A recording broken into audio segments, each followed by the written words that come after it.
তোমাদের এদিকে কি মানে নিজেদের তোমাদের কি জমি জমা আছে, মানে নিজেদের ওই সবজি টবজি চাষ টাস করো? গ্রামের দিকে মানুষের থাকে তো নিজেদের জমি কিছু না কিছু, নিজেদের জমির ফসল খেতে খুব ভালো লাগে, সবজি খেতে। চাষ হয় না?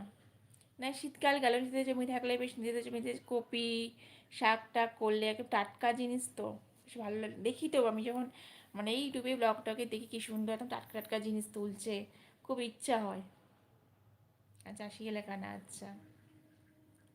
না, বাড়ির সামনে যদি একটু জায়গা থাকে তাহলে সেখানেও, কারণ তোমাদের দিকে মাটি ফাটিতে পাওয়া যায়, আমাদের এই শহর এলাকা না গাছ মানে গাছের শখ করলে মাটি পাওয়া যায় না একদম।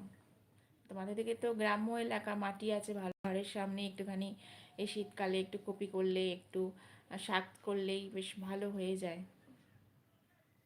হ্যাঁ হ্যাঁ হ্যাঁ, এইটাই বলছি, ওই যে বাড়ির সামনে যেটা চাষ সেটাই বলছি আমি, ওটা মানে জমি জমা দিয়ে, যত বড় জমি জমা দিয়ে যাস না, মানে গ্রামের দিকে বাড়িতে মানে সব বাড়ির লাগোয়াতেই আর কি, কি সুন্দর সব চাষ করে দেখি তো, খুব ভালো লাগে দেখে, মনে হয় যেন গিয়ে তুলি, এত সুন্দর সুন্দর টাটকা টাটকা। হ্যাঁ, ধনে পাতা, মেথি শাক, কপি এত সুন্দর হয়ে থাকে, সব তোলে যখন, একদম টাটকা টাটকা জিনিস, খুব ভালো লাগে, খুব ইচ্ছা করে মানে খাওয়ার থেকে নিজের কিছু